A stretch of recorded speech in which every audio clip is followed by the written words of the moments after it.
Alright, so I'm repeating myself for the people who are here, unfortunately, but I forgot to start the recording. So we're talking about the resistor combinations. In this case, hopefully you notice that it's set up for parallel measurements. And remember too, you need to describe how you took measurements. And remember that when you take an ammeter measurement, you have to, because it's current through, voltage across, I have to break the circuit to take and then add the ammeter in order to measure a current. So voltage readings are easy because it's voltage across. And so what we're also saying is that when we look at the spreadsheet, if we had real resistors, the real resistors wouldn't have the exact value that was written on them. And so we'd need to do our error propagation of our measurement and then compare that to the quoted plus minus R from the manufacturer. But we don't have that ability because we don't have real resistors. And while Tinkercad is good, it's not perfect. For example, the voltmeters in Tinkercad have infinite resistance, and the ammeter has zero resistance. And that's too bad. But anyways, so when it comes to the series circuit, and this was tasks from last week, was to double check that the current is everywhere the same. Double check relations between the voltages, and then verify the rule of combination. Excuse me, and you can start off with knowing that R total is the V total, the V battery over R total. So if I measure the voltage across the say VAD, and then I have let's see, yeah, that should be the battery, and I divide it by the total current I measured, I'll get a number for R total. And so we can check that against our measured R1, R2, R3, and check it against the nominal values. And we should see that they're both pretty much the same. So that demonstrates that the rule of combination is correct. And then for the parallel circuit, again, you verify everybody gets the same delta V, verify the combination rules of current.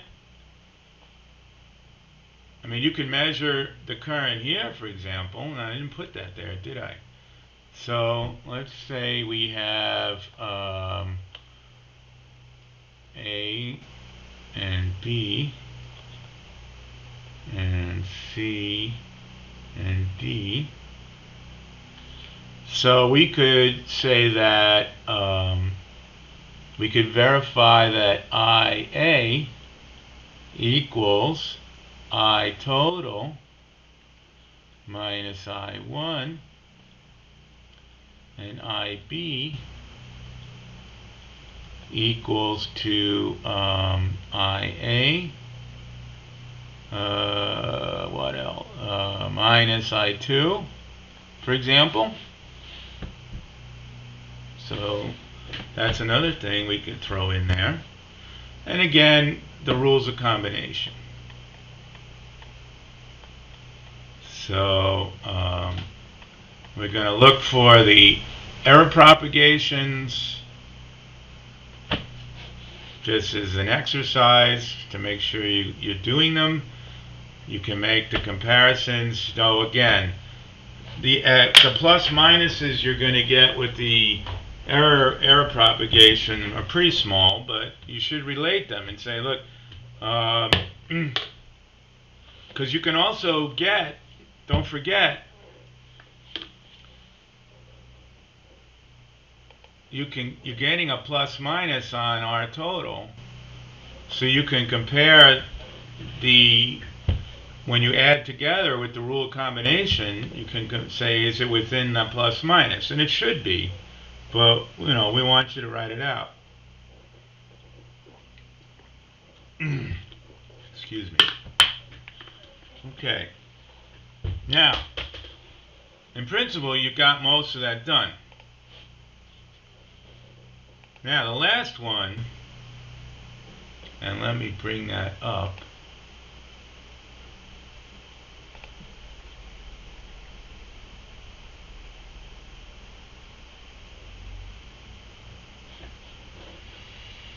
Here it is.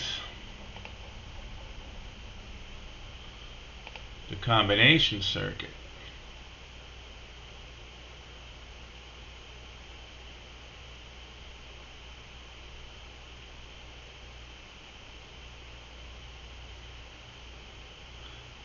Now again, you only need to use the digital voltmeter. So your task here is I've labeled a variety of points. The red points are currents, and the purple things are voltages.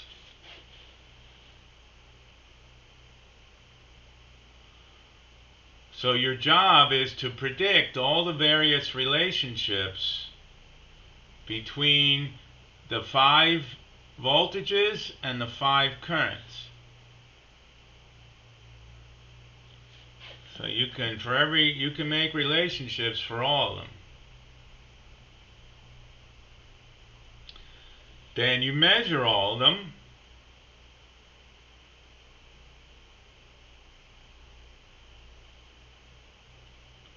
And then show how your predictions match your measurements or don't match your measurements.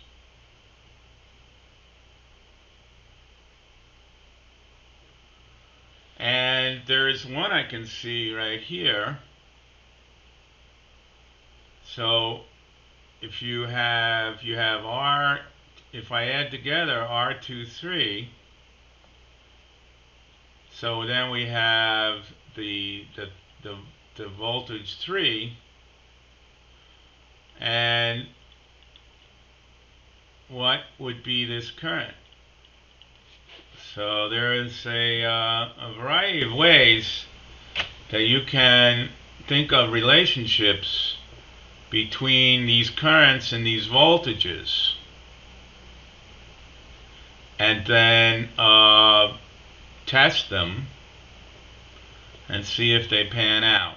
And all of this will totally help you in lecture class. This is a really great exercise.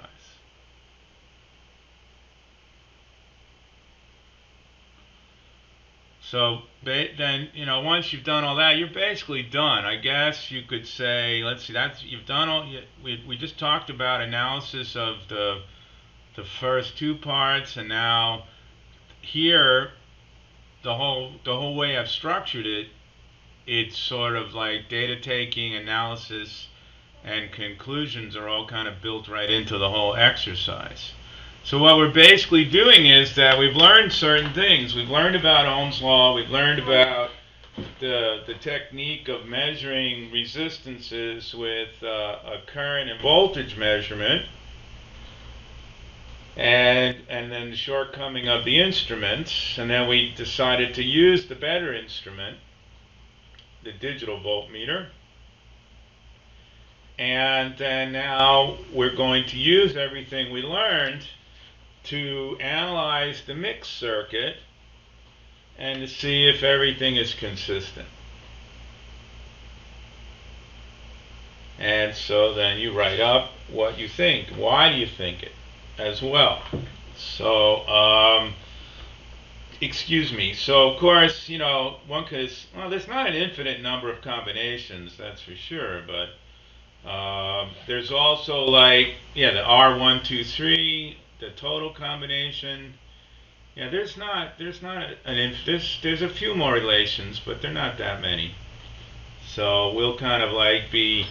It's not like you have to like pull your hair out thinking, did I get the right all the different relationships? There's a limit to the relationships.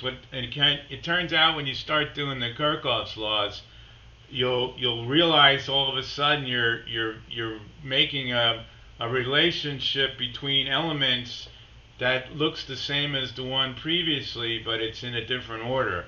So it's again a question of practice. So I'm liking this a lot because this is a great warm up for doing hardcore Kirchhoff's rules. Okay, so are there any questions?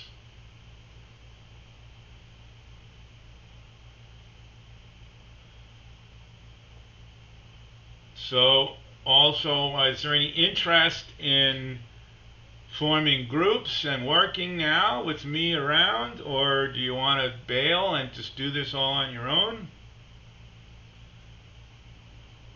I guess we could vote by saying anybody who wants to just take off can just take off. And if somebody wants to work, I mean, I'll just mute and Philip and I will hang out. And or we can just work together as a big group. We don't have to do breakout rooms, I don't think. Okay, so like I said, I'm going to stop this particular recording, and I'll post all these little recordings on YouTube.